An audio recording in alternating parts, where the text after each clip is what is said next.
Let me now bring you the big political moves, especially coming in from Uttar Pradesh. BSP Supremo Mayawati recently appeared to have made an announcement that Akash Anand, Mayawati's nephew, would be seen as a successor. And now she sacked the successor, who's also the national coordinator of the BSP, until he becomes more politically mature.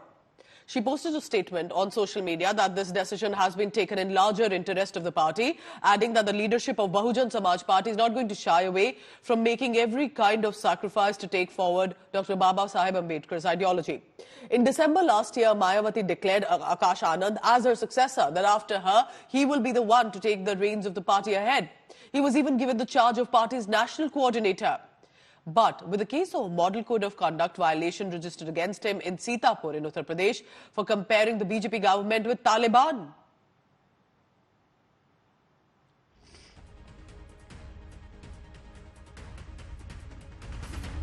जिस तरीके से आकाश आनंद को उनके पदों से बर्खास्त किया गया है, वो आकाश आनंद जो बसपा के उत्तराधिकारी थे, वो आकाश आनंद जो भारतीय जनता पार्टी से लगातार सवाल पूछ रहे थे और भाजपा को वो सवाल चुभ रहे थे, आदरणीय मायावती जी ने आकाश आनंद को बर्खास्त करके ये बात जग जाहिर कर दी है कि बसपा और भाजपा का घोषित गठबंधन है। समाजवादी पार्टी समझती है कि जनता सब देख रही है और जनता जवाब देने का काम करेगी। आकाश आनंद जिस तरह से गैर जिम्मेदाराना बयान दे रहे थे और भारतीय जनता पार्टी को लेकर के जिस तरह की अपमानजनक टिप्पणी उन्होंने की थी, जनता के बीच में उनका बहुत आक्रोश इसको लेकर के पनपा था और मायावती जी ने इस बात को महसूस किया, इसीलिए आकाश आनंद को तमाम जिम्मेदारियों से मुक्त करने का काम किया है। लेकिन मायावती जी जो बहुजन समाज पार्टी एक मिशन के रूप में माना करती थी, जो बाद में कमीशन में तब्दील हो गया है, क्या इसमें कोई बदलाव कर पाएंगी? क्या वो परिवार के इतर फिर पार्टी की कमान किसी सामान्य दलित को देकर के पार्टी को आगे बढ़ा पाएंगी? ये आने वाले समय में जरूर देखा जाएगा कि मायावती जी के परिवारवाद के मोह से मुक्त हो पाएंगी। जिस प्रकार से उन्होंने श्री आकाश आनंद जी को कोऑर्डिनेटर के पद से हटाया है और एक शब्द इस्तेमाल किया है मैच्योरिटी,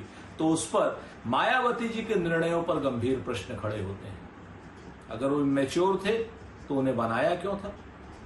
जब वो जमीन पर भाषण देने लगे, जब वो बहुजन समाज के साथ काम करने लगे और भारतीय जनता पार्टी के खिलाफ काम करने लगे, तभी आपने उनको पद से हटा दिया।